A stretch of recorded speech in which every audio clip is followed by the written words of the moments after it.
Hi everyone. তো বন্ধুরা, তোমাদের জন্য দারুণ আপডেট নিয়ে চলে এলাম এই মুহূর্তে।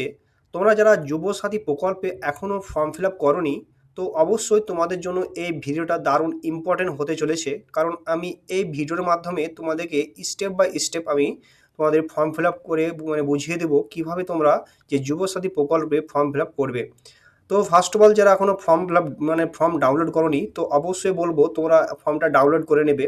তা ফর্মটা কীভাবে ডাউনলোড করবে আমি তোমাদেরকে A to Z আমি লাস্টে জানিয়ে দেবো। তো তোমরা যদি এখনও ফর্ম কীভাবে ডাউনলোড করবে, আমার ডিসক্রিপশনে লিঙ্ক দেওয়া রয়েছে, ওখানে গিয়ে সরাসরি তোমরা রিডাইরেক্ট হয়ে এই ফর্মটা কালেক্ট করে নেবে। তো প্রথমে বলবো এই ফর্মটা কীভাবে অফলাইনে কীভাবে অ্যাপ্লাই করবে সে সম্বন্ধে তোমাদেরকে আমি আজকে প্রোভাইড করব। তো ফার্স্ট অফ অল, তোমরা দেখতে পাচ্ছ আমি এই ফর্মটা ডাউনলোড করে নিয়েছি। ডাউনলোড নেওয়ার পর তোমাদের সামনে যে অন স্ক্রিনে দেখতে পাচ্ছ এই যে গভর্নমেন্ট অফ ওয়েস্ট বেঙ্গল যে বাংলা যে যুবসাথী স্কিম, বাংলা যুবসাথী প্রকল্প অ্যাপ্লিকেশান ফর্ম, তো এটা আমি তোমাদের সামনে ফিল আপ করে দেখাবো। তো সাইডে দেখতে পাচ্ছ এখানে যে পরবর্তী যে বক্সের মধ্যে দেখতে পাচ্ছ, এটা তোমাদের একটা কালার পাসপোর্ট সাইজ যে photo paste here and signature offer এবং ওপর হোয়াইট প্যাটার্ন, অর্থাৎ তোমাদের একটা হোয়াইট ব্যাকগ্রাউন্ডের একটা তোমাদের পাসপোর্ট ছবি লাগবে। এই বক্সের মধ্যে তোমাদের কিন্তু অবশ্যই তোমাদেরকে অ্যাটাচ করতে হবে। তারপর পরবর্তী যেটা রয়েছে দেখতে পাচ্ছ অন স্ক্রিনে, পরবর্তী যেটা রয়েছে সেটা তোমাদের বলছি। তোমাদের এখানে লেখা আছে to be the fill in English capital letter only, ইংরেজিতে বড় হাতের অক্ষরের কিন্তু তোমাদের পূরণ করতে হবে এই ফর্মটি, ঠিক আছে। এবার বলেছে তারপর দেখো এখানে প্রযোজ্য ক্ষেত্রে টিক চিহ্ন দিন। দেখো তারপর পরবর্তী যেটা রয়েছে দুয়ারে সরকার রেজিস্ট্রেশন নম্বর, এটা কিন্তু তোমাদেরকে কিছু লাগবে না, ঠিক আছে। এটা কিন্তু তোমার এই বক্সে কিন্তু ছেড়ে দাও, ঠিক আছে। তারপর তোমাদের এখানে যে রয়েছে আধার কার্ড, দেখতে পাচ্ছ অন স্ক্রিনে, ওই যে আমি সাইট ছোটো করে নিচ্ছি। তারপর দেখতে পাচ্ছ অন স্ক্রিনে এই যে আধার কার্ডটা কী বলেছে, তোমাদের যে আধার কার্ডের নম্বর সেটা কিন্তু এই বক্সে কিন্তু তোমাদেরকে ফিল করে দিতে হবে এই নম্বরটা, ঠিক আছে, আধার কার্ড নাম্বারটা। তারপর তোমাদের বলেছে কি পরবর্তী, দেখো কি বলেছে এটা। তারপর রয়েছে যে উপভোক্তার নাম ও মাধ্যমিক ও সমমানের পরীক্ষার অনুযায়ী, অর্থাৎ তোমাদের মাধ্যমিকের যে নাম রয়েছে তোমাদের সেটা কিন্তু ক্যাপিটাল লেটারে এখানে কিন্তু অ্যাপ্লাই করে দিতে হবে। তোমার নিজের নাম কিন্তু তুমি এখানে লিখে নাও, ঠিক আছে। পরবর্তী যেটা রয়েছে সেটা হচ্ছে mobile number link with bank account, অর্থাৎ তোমরা যদি মোবাইল নাম্বার ব্যাংকের সঙ্গে যদি অ্যাড না থাকে তো অবশ্যই তুমি অ্যাড করে নাও। তোমাদের অবশ্যই কিন্তু ব্যাংকের সঙ্গে মোবাইল নাম্বার কিন্তু অবশ্যই কিন্তু তোমাদেরকে অ্যাড কিন্তু থাকতে হবে, মাস্ট। তো অবশ্যই বলবো তোমরা তাড়াতাড়ি ব্যাংকের অ্যাকাউন্টে কিন্তু নিজের মোবাইল নাম্বার পার্সোনাল সেটা কিন্তু তোমরা অ্যাড করে নাও, তাহলে তুমি বুঝতে পারবে যে তোমাদের ফর্ম সাবমিট হয়েছে কি হয়নি, কী করে বুঝতে পারবে। সেই মোবাইল নাম্বারের মাধ্যমে তোমাদের A to Z বিস্তারিত তুমি তথ্য বুঝতে পারবে। তো অবশ্যই তোমাকে মোবাইল নাম্বারটা কিন্তু অ্যাড করে দিতে হবে, তাহলে তোমাদের যে লিঙ্ক ব্যাঙ্ক অ্যাকাউন্ট যেটা রয়েছে মোবাইল নাম্বার সেটা কিন্তু এখানে লিখে দেবে, ঠিক আছে, বুঝতে পারলে। এবার তারপর পরবর্তী যেটা রয়েছে সেটা হচ্ছে তোমাদের ইমেল আইডি। তোমার মোবাইলে যদি ইমেল আইডি থাকে নিজের ইমেল আইডি, তাহলে তুমি এখানে এই বক্সের মধ্যে কিন্তু তুমি লিখে নেবে তোমার ইমেল আইডিটা, ঠিক আছে। তারপর তোমাদের এখানে কী আছে রয়েছে দেখো, জেনারেল, তারপর মেল হলে পুরুষ, হলে পুরুষ, মহিলা হলে মহিলা, আর আদার যদি অন্যান্য জাতি হও তো তুমি এখানে অ্যাটাচ করে দিতে পারো বা টিক চিহ্ন দিতে পারো। তো মেল হলে বক্সে ক্লিক করবে, ফিমেল হলে ফিমেলে ক্লিক করবে। তারপর পরবর্তী যেটা রয়েছে একটু উঠিয়ে নেবে।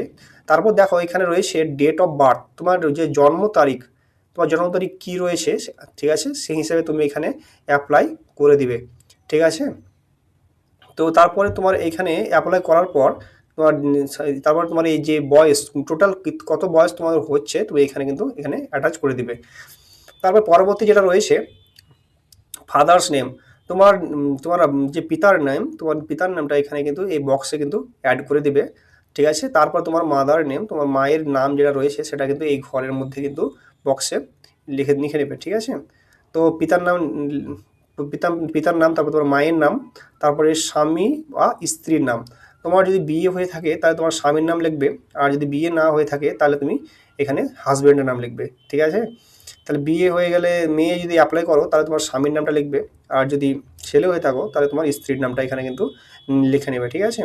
তা পরবর্তী যেটা রয়েছে সেটা হচ্ছে ক্যাটাগরি ইজ নট জেনারেল, সাধারণ শ্রেণীভুক্ত না হলে, দেখো তোমরা যে কাস্টে বিলং করছো, তো SC ST OBC সেক্ষেত্রে তোমার এখানে সার্টিফিকেট যে নম্বর, সেই নম্বরটা কিন্তু এখানে অ্যাটাচ করতে হবে এই বক্সের মধ্যে। ঠিক আছে, তুমি এসটি হতো এসটি নাম্বার, ওবিসি হলে ওবিসি নাম্বার, আর এসসি হলে এসসি নাম্বার কিন্তু এখানে এই বক্সের মধ্যে কিন্তু তোমাকে অ্যাটাচ করে নিতে হবে। ঠিক আছে, তো এই বক্সের মধ্যে তোমাকে অ্যাটাচ করে নিতে হবে।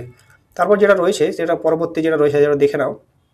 পরবর্তী যেটা রয়েছে যে বিবাহিত অবস্থা, দেখো তুমি যদি বিবাহিত হয়ে থাকো তাহলে ম্যারিড করবে, আর যদি না হয়ে বিয়ে হয়ে থাকে তো আনম্যারিড করবে। ঠিক আছে, আর যদি ডিভোর্স বা অন্য কিছু থাকলে তাহলে তুমি এখানে তুমি বিধবা বা বিভক্তিন্ন বা বিচ্ছিন্ন বা যেটা কিন্তু অ্যাড করে নিতে পারবে। তারপর যেটা রয়েছে সেটা হচ্ছে কন্ট্যাক্ট ডিটেলস। দেখো তোমার যে ফর্মটা সাবমিট হবে তা তোমার যে প্রপারলি অ্যাড্রেস, এইটা কিন্তু মেন পয়েন্ট, অ্যাড্রেসটা কিন্তু তোমাকে ঠিকঠাক কিন্তু অবশ্যই কিন্তু তোমাকে এখানে অ্যাটাচ করে দিতে হবে। তা কী কী তুমি ফর্মটা মানে সাবমিট করবে অ্যাড্রেস, সেটা আমি বলছি। তো ফার্স্ট অফ অল তোমাদের রয়েছে দেখো বাড়ির নম্বর বা ভোক্তার নম্বর, হাউস বা প্রাইভেট নম্বর। তা হাউস নম্বর কী দিবে, তোমার যে গ্রামের নাম বা সেটা কিন্তু এখানে অ্যাড করে দিবে। ঠিক আছে, তারপর পরবর্তী যেটা রয়েছে, দেখো পরবর্তী রয়েছে তোমার এখানে ওয়েট, আমি স্ক্রিনটা জুম করে নিচ্ছি তো ভালো বুঝতে পারবে। জুম করা হয়ে যাওয়ার পর দেখতে পাচ্ছ, এবার এবার ভিলেজ বা টাউন বা তোমাদের হাউস নাম্বার কি হয়ে গেল, একটু উঠে নিচ্ছি, উঠে নেওয়ার পরে একটু নাম, কন্ট্যাক্ট ডিটেলস, হ্যাঁ। তো দেখতে পাচ্ছ অন স্ক্রিনে, এরপর যেটা রয়েছে সেটা হচ্ছে হাউস বা বাড়ি নম্বর, এটা দিয়ে দিবে।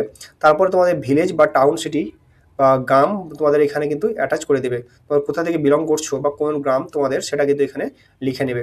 তারপর পরবর্তী যে ডাকঘর অর্থাৎ পোস্ট অফিস, তোমাদের যে পোস্ট অফিস যে রয়েছে সেটা তুমি এখানে অ্যাটাচ করে দেবে। ঠিক আছে, এই ঘরে কিন্তু অ্যাটাচ করে দেবে।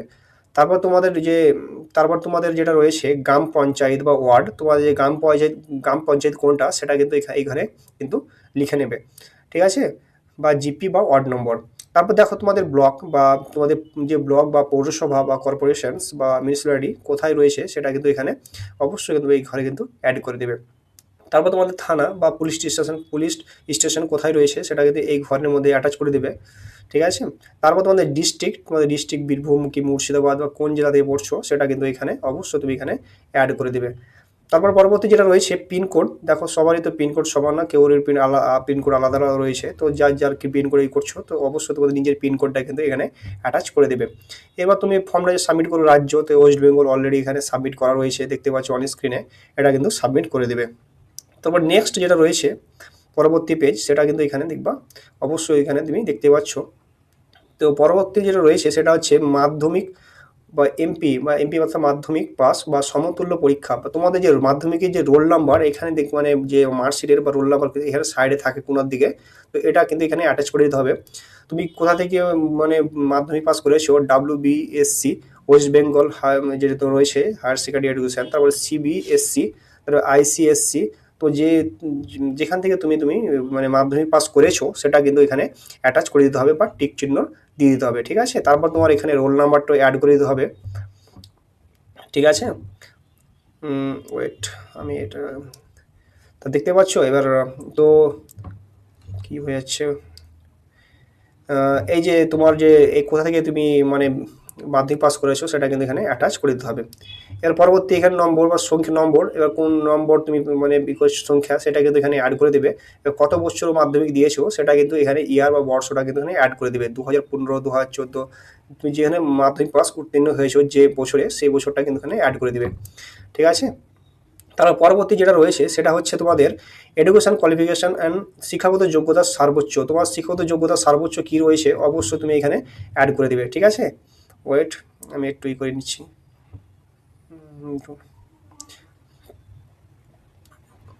তো তোমরা এখানে দেখতে পাচ্ছ শিক্ষাগত যোগ্যতা যেটা রয়েছে সেটা কিন্তু এখানে অ্যাড করে দেবে হাইয়েস্ট। ঠিক আছে, যে তোমাদের 12 পাস বা হাইয়েস্ট কোয়ালিফিকেশন যেটা রয়েছে সর্বোচ্চ সেটা কিন্তু এখানে অ্যাড করে দেবে। তারপর বর্তমান পেশা কিন্তু লিখিয়ে নেবে, মনসনে লিখে দেবে। ঠিক আছে, MAN, ওইটা আমি লিখে দিচ্ছি ভালোভাবে তাহলে তুমি বুঝতে পারে, MANSON, এটা কিন্তু অবশ্যই লিখে দেবে। তারপর তোমাদের দেখো পরবর্তী যেটা রয়েছে মেন পয়েন্ট, সেটা হচ্ছে তোমাদের ব্যাঙ্ক অ্যাকাউন্ট আধার কার্ডের সঙ্গে সংযুক্ত। দেখো তোমাদের মোস্ট যে তোমাদের ইম্পর্টেন্ট সেটা হচ্ছে ব্যাঙ্ক অ্যাকাউন্টের মাধ্যমে তোমার যে নেম, তোমার ব্যাংকের নাম যে রয়েছে সেটা ব্যাংকের নামটা লিখে দেবে, দেখতে পাচ্ছ এই বক্সে। তারপর তোমাদের ব্রাঞ্চ শাখা, তোমাদের যে ব্রাঞ্চ শাখা রয়েছে ব্যাংকের সেটা কিন্তু এখানে লিখে নেবে। তারপর ব্যাঙ্ক অ্যাকাউন্ট নম্বর, তোমার ব্যাঙ্ক অ্যাকাউন্টে যে নম্বরটা রয়েছে সেটা কিন্তু এই বক্সে কিন্তু ভালোভাবে সুন্দরভাবে ফিল করে দেবে, ঠিক আছে। তারপরে আইএফসি কোড, ব্যাংকের যে আইএফসি কোড রয়েছে, ইউকো ব্যাংক, এসবিআই ব্যাংক বা যে তোমার ব্যাংকে দিয়েছো সে কিন্তু আইএফসি কোড কিন্তু ওই যে প্রথম পেজে কিন্তু থাকে আইএফসি কোড, সেটা কিন্তু অবশ্যই তুমি দেখে দেখে এখানে সাবমিট করে দেবে, ঠিক আছে। তো পরবর্তী যেটা রয়েছে যে অন্য কোনো সরকারি সাহায্য বা পান কিনা রাজ্য সরকার প্রদত্ত শিক্ষাগত সুবিধা বা বৃত্তি ছাড়া, তো ইয়েস থাকলে ইয়েস করবে আর নো থাকলে নো করবে। তো তোমরা যদি স্কিম মানে সুবিধা পাও তাহলে অবশ্যই তুমি এখানে হ্যাঁ করবে, আর যদি না পাও তো না, ঠিক আছে। তো পরবর্তী যেটা রয়েছে যদি পান বিস্তারিত মানে বিপরীত দিন, তো বললাম আমি। এবার যে মেন ইম্পর্টেন্ট সেটা রয়েছে তোমাদের এখানে যে ঘরগুলো, সেটাতে টিক চিহ্ন দিতে হবে। তা কী কী রয়েছে সেটা আমি অবশ্যই বলছি। তো ফার্স্ট যে প্রথমে রয়েছে সেটা হচ্ছে মাধ্যমিক, ঠিক আছে। তো দেখতেই পাচ্ছ আমি তোমাদের বলছি যে মাধ্যমিক বা সমতুল্য পরীক্ষায় অ্যাডমিট কার্ড তোমাদেরকে মাস্ট কিন্তু লাগবে। তারপর বলেছে যে মাধ্যমিকের বা তোমাদের যে সমতুল্য পরীক্ষার মার্কশিট ও শিক্ষাগত যোগ্যতার সার্টিফিকেট কিন্তু অবশ্যই লাগবে। তারপর তোমাদের বলেছে কপি ও আধার কার্ড, তোমার আধার কার্ডের 1 কপি লাগবে, যে তোমাদের 1 কপি আধার কার্ডের যে জেরক্স লাগবে, কপি ও ভোটার কার্ডের যে একটা কপি লাগবে। তারপরে ফার্স্ট পেজ অফ যে ব্যাঙ্ক অ্যাকাউন্ট যে পাই যে তোমাদের পাসবইয়ের যে প্রথম পাতা তোমাদের জেরক্স লাগবে, ঠিক আছে। তারপর রয়েছে যে তপশিল জাতি বা উপজাতি অন্যান্য বা গ্রহস্বর শ্রেণী বা শংসাপত্র, অর্থাৎ তোমাদের একটা যে এসটি এসসি ওবিসি রয়েছে তার কিন্তু একটা তোমার জেরক্স লাগবে, তোমার যে কোন কাস্ট রয়েছে তোমার সেই কাস্ট অনুযায়ী তোমাদের কিন্তু 1 কপি জেরক্স লাগবে, ঠিক আছে। তাই এইগুলো তোমাদের ডকুমেন্টসগুলো অ্যাটাচ করে নেবে যেগুলো আমি বললাম। তো এই মুহূর্তে তোমাদের যেগুলো তোমাদের রয়েছে, তো তুমি এগুলো তাড়াতাড়ি সংগ্রহ করে জেরক্স করে এই ফর্মটা কীভাবে ফিল করবে আমি অবশ্যই বলে দিলাম, তুমি দেখে দেখে ফর্মটা অ্যাপ্লাই করে নেবে। তো এই ছিল আজকের আপডেট। তো এরপর তোমাদের কি রয়েছে, ডেট দিয়ে দিবে, যে ডেটে ফর্ম অ্যাপ্লাই করেছো সেই ডেটে দিয়ে দিবে, আর তোমার এখানে একটা আবেদনকারী স্বাক্ষর, তোমার একটা সিগনেচার এখানে করে দেবে, ঠিক আছে। এরপর কি রয়েছে দেখে নিচ্ছি। এরপর তোমাদের যে পরবর্তী দুয়ারে সরকার, এটা মানে ওরাই অ্যাপ্লাই করে দেবে, ঠিক আছে। এরপর তোমাদেরকে এটা কিন্তু তোমাদেরকে স্লিপটা অবশ্যই তোমাকে কেটে এখান থেকে দিয়ে দিবে তোমাকে পরে অ্যাপ্লাই করে নেওয়ার পর। তো এই ছিল আজকের আপডেট। যদি আপডেটটা ভালো লাগে অবশ্যই চ্যানেলটিকে সাবস্ক্রাইব করে রাখো। অল ইনফরমেশন যে চ্যানেলটি তোমাদের সুবিধা অসুবিধার জন্য পাশে থাকার জন্য এই চ্যানেলটি অবশ্যই তোমাদের দরকার পড়বে। তা আমি বলবো চ্যানেলটিকে সাবস্ক্রাইব করে পাশে থাকা বেল আইকনটি অবশ্যই প্রেস করে রাখো, যখন নিত্য নতুন আপডেট আসবে সঙ্গে সঙ্গে তোমাদেরকে আমি প্রোভাইড করবো। তো এই ছিল আজকের আপডেট। ভালো থেকো, সুস্থ থেকো, দেখা হচ্ছে পরের ভিডিওতে বন্ধুরা।